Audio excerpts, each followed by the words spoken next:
Jose K മാണിയാണ് ഇപ്പോൾ social മീഡിയയിലെ താരം. സോഷ്യൽ മീഡിയയിൽ മാത്രമല്ല, ഏത് മാധ്യമങ്ങളിലും ചർച്ച ജോസ് കെ മാണി തന്നെയാണ്. ജോസ് കെ മാണി എന്തായി തീരുമെന്നുള്ളതാണ് അവരുടെയൊക്കെ ഉത്കണ്ഠ. കഴിഞ്ഞ ഇടതുമുന്നണി യോഗത്തിൽ കാണാത്തത് കൊണ്ട് ആ ഉത്കണ്ഠ വർദ്ധിച്ചു. അതിൽ ഇടത് വലത് NDA എന്ന വ്യത്യാസമൊന്നുമില്ല. എല്ലാവരും ജോസിന്റെ ഭാവിയെ ഓർത്ത് വലിയ ദുഃഖത്തിലാണ്. ഈ ചെറുക്കൻ ഇത് എന്തെല്ലാമാണ് കാണിക്കുന്നതെന്നാണ് ചിലരുടെ എല്ലാം ഭാവം. ഇവനിങ്ങനെ പോയാൽ തീർന്നു പോകില്ലേ എന്ന ചിന്ത കൊണ്ട് UDF നേതാക്കളുടെ ഉറക്കം വരെ നഷ്ടപ്പെട്ടു. അത്രയ്ക്ക് ചിന്ത അവരുടേത്.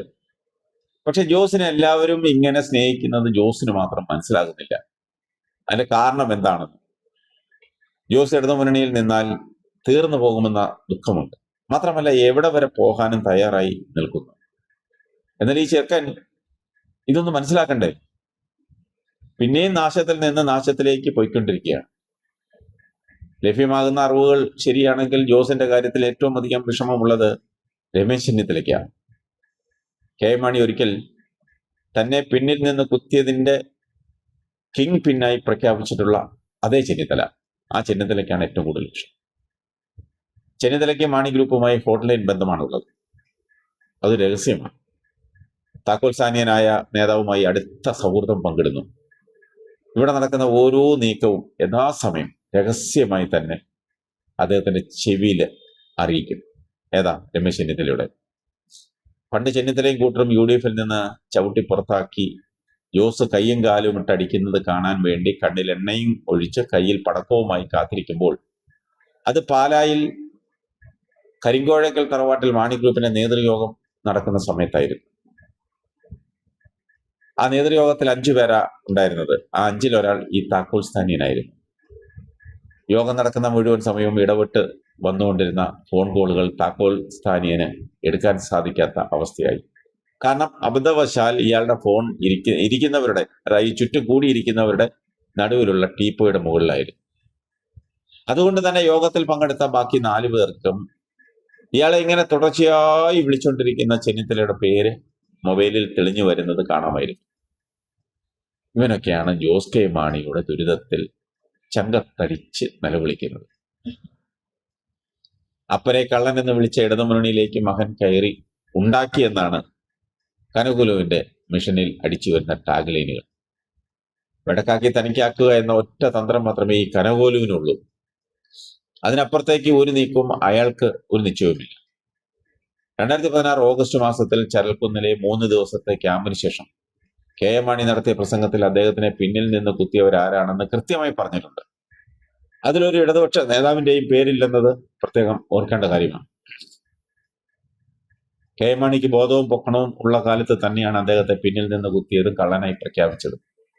ഒരു രീതിയിലും അദ്ദേഹവുമായി ബന്ധമില്ലാത്ത ഒരു ഫയൽ, അദ്ദേഹം കാണാത്ത ഒരു ഫയൽ ബോധപൂർവം അദ്ദേഹത്തിന്റെ കയ്യിൽ വരുത്തി അദ്ദേഹത്തിന്റെ ഒപ്പ് വാങ്ങി അദ്ദേഹത്തെ കള്ളനാക്കാൻ ശ്രമിച്ചത് അന്നത്തെ കോൺഗ്രസ് സർക്കാരാണ്, അല്ലാതെ ഇടതുപക്ഷത്തെ ആരുമല്ല.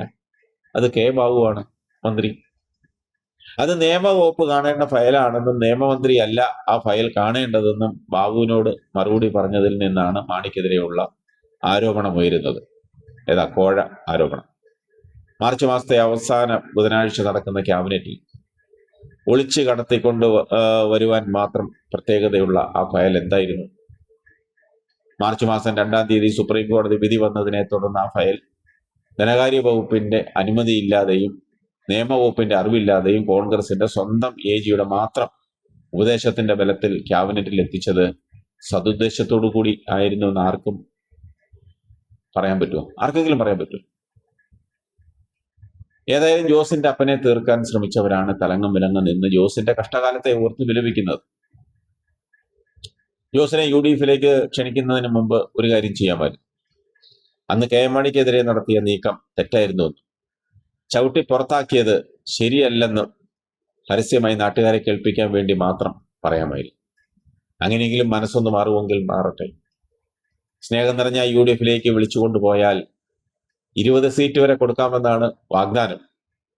ജോസിന് ഒരു കാര്യം ഉറപ്പായിട്ടറിയാം: ഇവന്മാരുടെ കൂടെ കൂടിയാൽ ജോസിന്റെ മുഴുവൻ സ്ഥാനാർത്ഥികളും തോൽക്കും. ജോസിന്റെ പാർട്ടിയുടെ വോട്ട് മുഴുവൻ ഇവന്മാർക്ക് ലഭിക്കുകയും ചെയ്യും. ബാട്ടാൻ ഐഡിയ സെഡ്ജി. ആ പരസ്യത്തിൽ പറയുന്ന വാക്ക് ഓർമ്മയുണ്ടല്ലോ. പാലയെ സംബന്ധിച്ചിടത്തോളം ഇന്ന് ജോസിനെ സ്ഥാനാർത്ഥിയായി കിട്ടിയാൽ കോൺഗ്രസ്സുകാർ അറച്ച പുറച്ച വലിച്ചു കീറും. അത് ഏത് മുന്നണിയിൽ നിന്ന് മത്സരിച്ചാലും, കോൺഗ്രസിന്റെ സ്വന്തം UDF നിന്ന് മത്സരിച്ചാലും അവസ്ഥ അത് തന്നെയാണ്. LDF ജോസിനോടുള്ള വിശ്വാസം കൊണ്ട് തന്നെ അവരുടെ പ്രചാരണ ജാഥയിൽ മധ്യ കേരളത്തിന്റെ ജാഥ ക്യാപ്റ്റനായി ജോസിനെ നിയമിച്ചിരിക്കുന്നത്. താക്കോൽ സാന്യനായ നേതാവിന് ഒരേ ഒരു കാര്യം മാത്രമേ ഉള്ളൂ, എങ്ങനെയെങ്കിലും മത്സരിക്കാൻ ഒരു സീറ്റ് കിട്ടണം. അതിനി UDF മാത്രമേ സാധ്യതയുള്ളൂ. ഇവനെയൊക്കെ ചവിട്ടി പുറത്താക്കി എരുമച്ചാണകം തളിച്ചില്ലെങ്കിൽ ജോസിന്റെ കാര്യം കട്ടപ്പുകയാണ്, ഒരു സംശയം വേണ്ട.